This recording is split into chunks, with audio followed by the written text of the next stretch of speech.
राज्यसभा चुनाव को लेकर हर जगह जोड़ तोड़कर समीकरण बैठाए जा रहे हैं। उत्तर प्रदेश में समाजवादी पार्टी के अध्यक्ष अखिलेश यादव ने 3 नाम भेजा है, जिनमें एक है जया बच्चन, दूसरे हैं आलोक रंजन और तीसरे हैं रामजी लाल सुमन। इनमें से एक भी मुसलमान नहीं है। इस पर ऑल इंडिया मुस्लिम जमात के अध्यक्ष मौलाना शहाबुद्दीन रिजवी ने समाजवादी पार्टी के मुखिया अखिलेश यादव पर बड़ा जुबानी हमला बोला है। उन्होंने आरोप लगाया है कि अखिलेश यादव की पार्टी को 98% मुसलमानों ने वोट दिया, लेकिन राज्यसभा में उन्होंने एक भी मुसलमान को अपना कैंडिडेट नहीं बनाया है। आइए सुनते हैं आगे उन्होंने क्या कहा। अखिलेश यादव जी ने अभी 3 राज्यसभा के लिए नाम पेश किए हैं, उन्होंने नामांकन कराया है।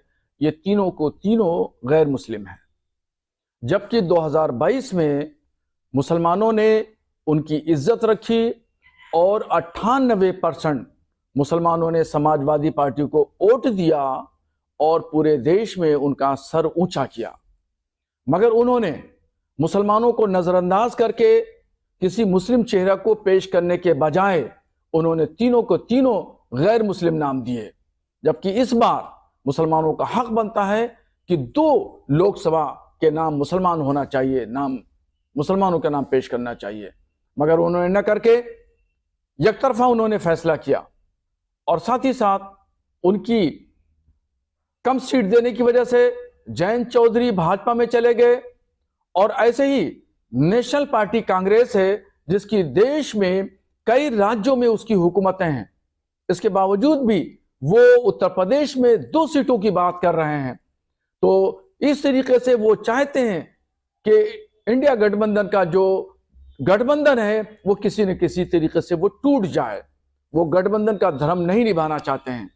तो इसका मतलब यह है कि वो चोर दरवाजे से भाजपा का समर्थन कर रहे हैं और भाजपा की गवर्नमेंट दोबारा वो बनवाना चाहते हैं और भाजपा की सीटें 80 की 80 सीटें वो उत्तर प्रदेश में लाना चाहते हैं। वहीं दूसरी तरफ अपना दल कामेरावादी की नेता पल्लवी पटेल ने भी राज्यसभा भेजे जाने वाले लोगों के नाम सामने आने के बाद आपत्ति जाहिर की है। पल्लवी ने खुद को वोटिंग से अलग करने का ऐलान करते हुए कहा कि समाजवादी पार्टी अगर दलित, मुसलमान और पिछड़ा का वोट लेते हैं तो ईमानदारी से प्रतिनिधित्व दीजिए। ये जया और आलोक पीडीए नहीं है। जमीन तौर पर पीडीए को दिखाना होगा, चाहे कांग्रेस हो या सपा हो या बसपा हो। हर गठबंधन को पीडीए की बात करनी चाहिए। हालांकि अखिलेश यादव ने कुछ दिन पहले ही पीडीए की लड़ाई को मजबूत करने और उनके साथ की मांग की थी। भारतीय जनता पार्टी से और भारतीय जनता पार्टी के लोग पीडीए से घबराए हुए हैं। भारतीय जनता पार्टी के लोग पीडीए से घबराए हुए हैं। जहां तक हमारे सहयोगी दल की बात है, मैं उम्मीद करता हूं कि पीडीए की लड़ाई को वो मजबूत करेंगे। और जहां तक पार्टी के निर्णय का सवाल है, आने वाले समय में तमाम सीटें आ रही हैं।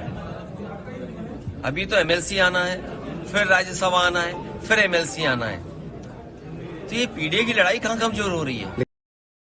राज्यसभा चुनाव के लिए समाजवादी पार्टी 3 सीटों पर दावा ठोक रही है।